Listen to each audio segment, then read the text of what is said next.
And I guess that's exactly what I'm talking about here too, is trying to educate people to say a soul contract is a broad mindset. Yeah. And that within that, your contract can it does involve your health issues, your relationship issues, including marriages, divorces, miscarriages, abortions, who comes in and out of your life in terms of friends, family, careers, part of it, behaviors, patterns. And when someone says, well, what's a behavior? What's a pattern? Well, it can be familial. It can be that your family teaches you certain things, or certain religions do, or TV, or movies, books, all kinds of things, and what you're going to do with those things. So what's written into the soul contract is what's going to be given to you and the opportunities that you may have to change or to grow. Mm-hmm. So those contracts are huge. I liken it, Kelly. I say to people, reading a soul contract to me is like walking into a library. And there are tons of books. And when somebody says to me, and that's your whole library, that's just your life. And someone says, oh, I'll just go open in a soul contract, that I'm walking in with the spirit guide saying, oh, what book are we going to read?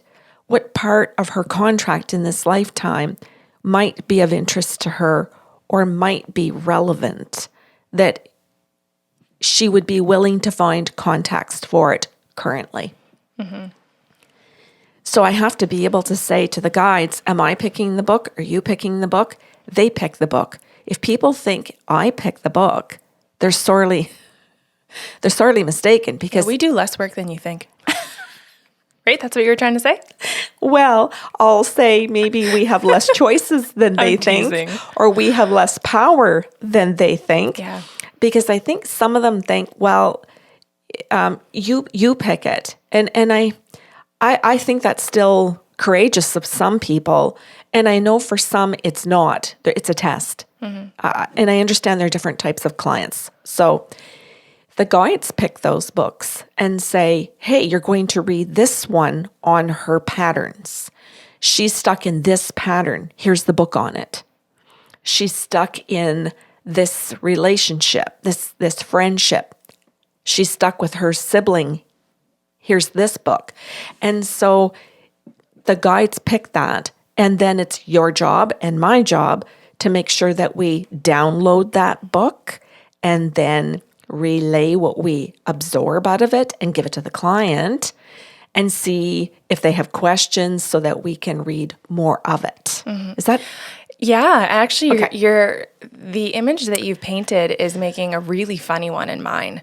Because if I think about holding this guide's hand and walking into this library and being like, okay, like what book do you want me to read? Because that's essentially what we're saying.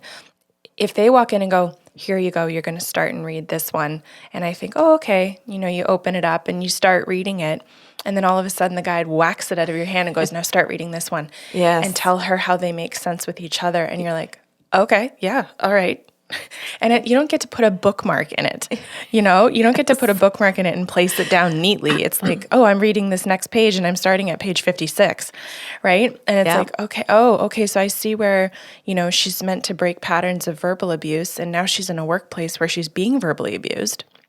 And it's like, okay, stop reading that one. Go back to this one now. The one about childhood. Oh, okay, shit. And you're like, oh, now I've got 7 books around me. Okay. And you're supposed to actually put an essay together. Yes. And present it verbally right now.